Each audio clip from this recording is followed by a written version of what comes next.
There is a very rich cultural history of salt and salt production and salt utilization on the entire west coast. Once upon a time, this whole area was a net exporter of locally produced AGARACHEM meat or locally produced salt to coastal Africa, the Persian Gulf, to Arabian region, and also to Southeast Asia from Myanmar to down Malaysia. But slowly now this trade became, after the entry of the British, they discouraged this type of autonomous salt production, and in fact the 1878 Anglo-Luso Treaty, it was one of the most dictatorial treaty between two European colonial powers, that is the British India and the Portuguese ruling Daman, Diu and Goa and Dadra and Nagar Haveli.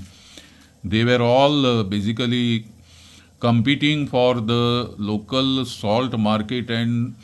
in Goa there was overproduction of the salt in 37 villages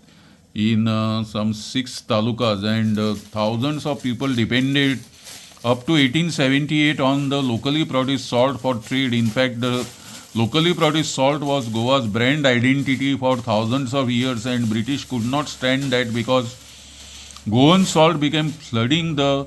Deccan markets, and the salt production and the taxes on salt in British India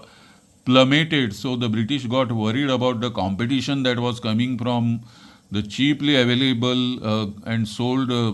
made in Goa common salt, and then they forced the Portuguese to close down many of the salt pens, and then they even appointed an agent in Goa to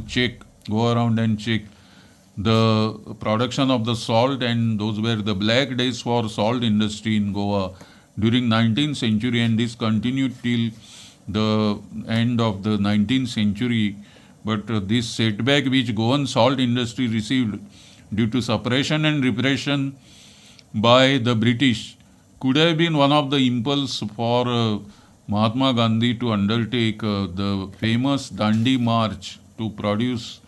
salt on the coast of Gujarat and defy the ban order by the colonial British regime.